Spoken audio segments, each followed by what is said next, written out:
வணக்கம் ஐயா. ஆரிமுத்து மோட்டூர் பஞ்சாயத்துக்கு உட்பட்டது சுகர் மில் பார்வையற்றோர் குடியிருப்பு.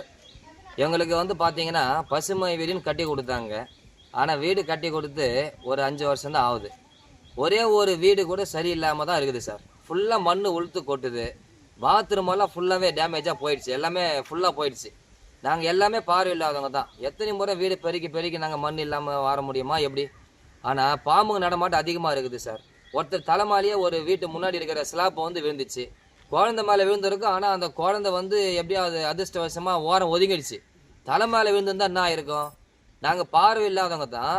ஆனால் எங்களை வந்து அக்கறை இருக்குது கவர்மெண்ட்டு நல்லா சலுகை செய்கிறாங்கன்னு சொல்கிறாங்களே தவிர என்ன சலுகை இருக்குது, என்ன அக்கறை செலுத்துதுன்னு எனக்கு தெரியலைங்க. அது எப்படி தான் என்ன பண்ணுறாங்க? நாங்கள் நல்லது எப்படி இருக்கணும்? பார்வை இல்லாதவங்களாம் இருக்கிறோம் எல்லாருமே.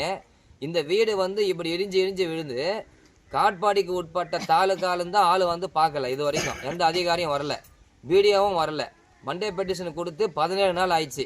26/5/2025 மனு கொடுத்துருக்குறோம்.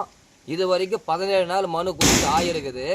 இது வரைக்கும் எந்த ஒரு அலுவலக ஆட்களும் இங்கே வந்து எங்களை என்கொயரி பண்ணல. என்னன்றதை மேல் மனு முறையீடு செய்யலைங்க. நாங்கள் என்ன பண்ணுறது? எப்படி?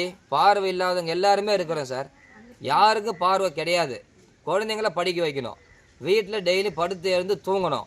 ஆனால் எங்களுக்கு வீடே சரியில்லையே. எப்படி நாங்கள் எங்களுடைய வாழ்வாதாரத்தை எப்படி நாங்கள் முன்னெடுத்து நடத்துறதுன்னு தெரியலைங்க. ரொம்ப வருத்தமாக இருக்குது.